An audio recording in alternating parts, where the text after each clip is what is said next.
হরে কৃষ্ণ। অন্তরা কেমন আছো? একটু হেসে খুশি বলো, ভালো আছো?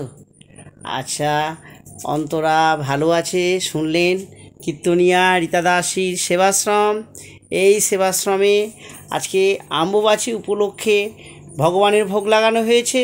অম্বুবাচী শেষ হয়ে গেছে, অম্বুবাচী সমাপ্ত। আর মা মনসা সদাশিব ভোলানাথের ঘর থেকে ভগবানের সেই প্রসাদ মা ভোলানাথ পাবার পরে মহা প্রসাদ হয়ে চলে এসেছে। আজকে সেবা পাবে আশ্রমের সবাই। আজকে সেই প্রসাদ চলে এসেছে। অম্বুবাচী উপলক্ষে সব মায়েরা প্রসাদ পাবে। কেমন আছো? খুব ভালো আছি। ভালো আছো? খুব ভালো আছি। হরে কৃষ্ণ নামের গুণ আছে। হরে কৃষ্ণ নামের গুণ।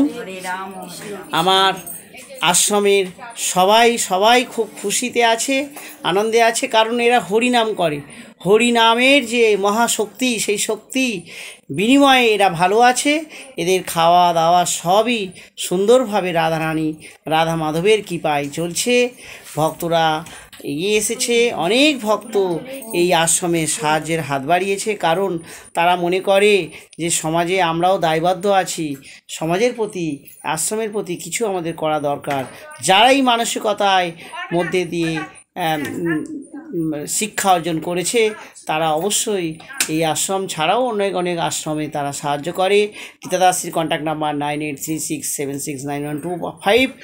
যদি কেউ মনে করেন যে আপনারাও দায়বদ্ধ আছেন, তাহলে অবশ্যই সাহায্যের হাত বাড়াবেন আর সবাইকে শেয়ার করবেন। ভালো থাকবেন। হরে কৃষ্ণ। তুমি কেমন আছো? আমি খুব ভালো আছি। খুব ভালো আছো? খুব ভালো আছি, আনন্দে আছি, সুখে আছি। হরিনাম করো? হ্যাঁ। রীতা দাসী হরিনাম করার কথা বলে দিয়েছে সকলকে। এরা সবাই হরিনাম করে। হরিনামের এই গুণ, এই নামের গুণেই সত্যি জগৎ সংসারের মতো এই রীতা দাসী ছোট্ট সেবাশ্রম সুন্দরভাবে চলছে। আজকে অম্বুবাচী। হ্যাঁ। অম্বুবাচীতে দেখছেন কলা, দুধ, আম দিয়ে এরা সেবা পাবে।